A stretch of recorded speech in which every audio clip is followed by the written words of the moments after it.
Today's reading begins in Song of Solomon, chapter 5, starting in verse 1. I have come into my garden, my sister, my bride. I have gathered my myrrh with my spice. I have eaten my honeycomb with my honey. I have drunk my wine with my milk. Eat, friends, drink, yes, drink abundantly, beloved. I was asleep, but my heart was awake. It is the voice of my beloved who knocks. Open to me, my sister, my love, my dove, my undefiled, for my head is filled with dew, and my hair with the dampness of the night. I have taken off my robe. Indeed, must I put it on? I have washed my feet. Indeed, must I soil them? My beloved thrust his hand in through the latch opening. My heart pounded for him. I rose up to open for my beloved. My hands dripped with myrrh, my fingers with liquid myrrh, on the handles of the lock. I opened to my beloved, but my beloved left and had gone away. My heart went out when he spoke. I looked for him, but I didn't find him. I called him, but he didn't answer. The watchmen who go about the city found me. They beat me, they bruised me. The keepers of the walls took my cloak away from me. I adjure you, daughters of Jerusalem, if you find my beloved, that you tell him that I am faint with love. How is your beloved better than another beloved, you fairest amongst women? How is your beloved better than another beloved, that you do so adjure us? My beloved is white and ruddy, the best amongst 10,000. His head is like the purest gold. His hair is bushy, black as a raven. His eyes are like doves beside the water brooks, washed with milk, mounted like jewels. His cheeks are like a bed of spices with towers of perfumes. His lips are like lilies, dropping liquid myrrh. His hands are like rings of gold set with beryl. His body is like ivory work overlaid with sapphires. His legs are like pillars of marble set on sockets of fine gold. His appearance is like Lebanon, excellent as the cedars. His mouth is sweetness. Yes, he is altogether lovely. This is my beloved, and this is my friend, daughters of Jerusalem. Where has your beloved gone, you fairest amongst women? Where has your beloved turned, that we may seek him with you? My beloved has gone down to his garden, to the beds of spices, to pasture his flock in the gardens, and to gather lilies. I am my beloved's, and my beloved is mine. He browses amongst the lilies.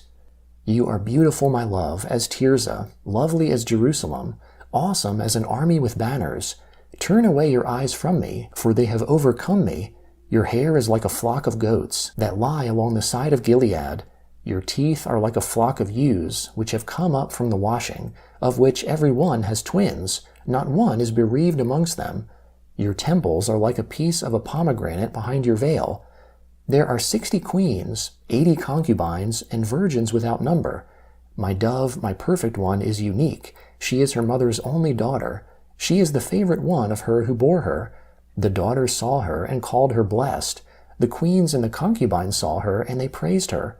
Who is she who looks out as the morning, beautiful as the moon, clear as the sun, and awesome as an army with banners? I went down into the nut tree grove to see the green plants of the valley, to see whether the vine budded and the pomegranates were in flower. Without realizing it, my desire set me with my royal people's chariots. Return, return, Shulamite, return, return, that we may gaze at you.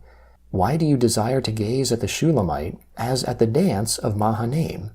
How beautiful are your feet in sandals, prince's daughter!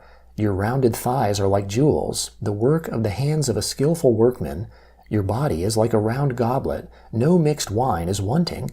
Your waist is like a heap of wheat, set about with lilies. Your 2 breasts are like 2 fawns, that are twins of a roe. Your neck is like an ivory tower. Your eyes are like the pools in Heshbon by the gate of Bath Rabbim. Your nose is like the tower of Lebanon, which looks towards Damascus. Your head on you is like Carmel, the hair of your head like purple. The king is held captive in its tresses. How beautiful and how pleasant you are, love, for delights. This, your stature, is like a palm tree, your breasts like its fruit. I said, I will climb up into the palm tree. I will take hold of its fruit. Let your breasts be like clusters of the vine, the smell of your breath like apples. Your mouth is like the best wine that goes down smoothly for my beloved, gliding through the lips of those who are asleep. I am my beloved's. His desire is towards me. Come, my beloved, let's go out into the field. Let's lodge in the villages. Let's go early up to the vineyards. Let's see whether the vine has budded, its blossom is open, and the pomegranates are in flower. There I will give you my love. The mandrakes produce fragrance. At our doors are all kinds of precious fruits, new and old, which I have stored up for you, my beloved. Oh, that you were like my brother, who nursed from the breasts of my mother. If I found you outside, I would kiss you. Yes, and no one would despise me. I would lead you, bringing you into the house of my mother, who would instruct me. I would have you drink spiced wine, of the juice of my pomegranate. His left hand would be under my head, his right hand would embrace me. I adjure you, daughters of Jerusalem, that you not stir up, nor awaken love, until it so desires. Who is this who comes up from the wilderness, leaning on her beloved? Under the apple tree I awakened you. There your mother conceived you. There she was in labor and bore you. Set me as a seal on your heart, as a seal on your arm, for love is strong as death. Jealousy is as cruel as Sheol. Its flashes are flashes of fire, a very flame of the Lord. Many waters can't quench love, neither can floods drown it. If a man would give all the wealth of his house for love, he would be utterly scorned. We have a little sister. She has no breasts. What shall we do for our sister in the day when she is to be spoken for? If she is a wall, we will build on her a turret of silver. If she is a door, we will enclose her with boards of cedar. I am a wall, and my breasts like towers. Then I was in his eyes like one who found peace.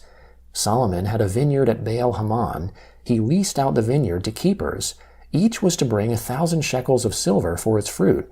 My own vineyard is before me. The 1,000 are for you, Solomon, 200 for those who tend its fruit. You who dwell in the gardens, with friends in attendance, let me hear your voice.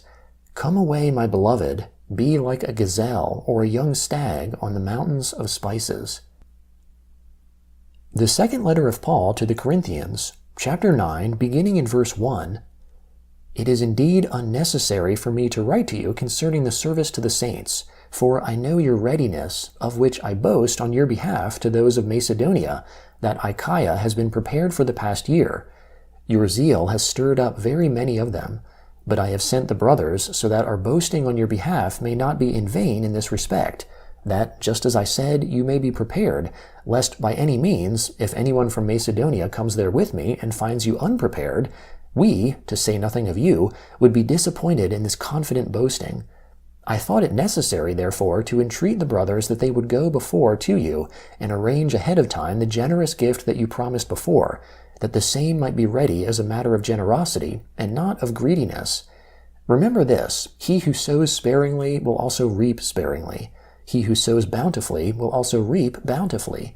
Let each man give according as he has determined in his heart, not grudgingly or under compulsion, for God loves a cheerful giver. And God is able to make all grace abound to you, that you, always having all sufficiency in everything, may abound to every good work. As it is written, he has scattered abroad, he has given to the poor, his righteousness remains forever. Now may he who supplies seed to the sower, and bread for food, supply and multiply your seed for sowing, and increase the fruits of your righteousness, you being enriched in everything for all generosity, which produces thanksgiving to God through us. For this service of giving that you perform not only makes up for lack amongst the saints, but abounds also through much giving of thanks to God, seeing that through the proof given by this service, they glorify God for the obedience of your confession to the good news of Christ, and for the generosity of your contribution to them and to all, while they themselves also, with supplication on your behalf, yearn for you by reason of the exceeding grace of God in you. Now, thanks be to God for his unspeakable gift. Psalm 51, beginning in verse 1. Have mercy on me, God, according to your loving kindness. According to the multitude of your tender mercies, blot out my transgressions. Wash me thoroughly from my iniquity, cleanse me from my sin. For I know my transgressions, my sin is constantly before me. Against you and you only I have sinned, and done that which is evil in your sight, so that you may be proved right when you speak, and justified when you judge. Behold, I was born in iniquity, my mother conceived me in sin. Behold, you desire truth in the inward parts. You teach me wisdom in the inmost place. Purify me with hyssop, and I will be clean. Wash me, and I will be whiter than snow. Let me hear joy and gladness, that the bones which you have broken may rejoice. Hide your face from my sins, and blot out all of my iniquities. Create in me a clean heart, O God. Renew a right spirit within me. Don't throw me from your presence, and don't take your Holy Spirit from me. Restore to me the joy of your salvation. Uphold me with a willing spirit. Then I will teach transgressors your ways. Sinners will be converted to you. Deliver me from the guilt of bloodshed, O God, the God of my salvation. My tongue will sing aloud of your righteousness. Lord, open my lips. My mouth will declare your praise. For you don't delight in sacrifice, or else I would give it. You have no pleasure in burnt offering. The sacrifices of God are a broken spirit. O God, you will not despise a broken and contrite heart. Do well in your good pleasure to Zion. Build the walls of Jerusalem. Then you will delight in the sacrifices of righteousness, in burnt offerings and in whole burnt offerings. Then they will offer bulls on your altar. Proverbs chapter 22, beginning in verse 24. Don't befriend a hot-tempered man. Don't associate with one who harbors anger, lest you learn his ways and ensnare your soul.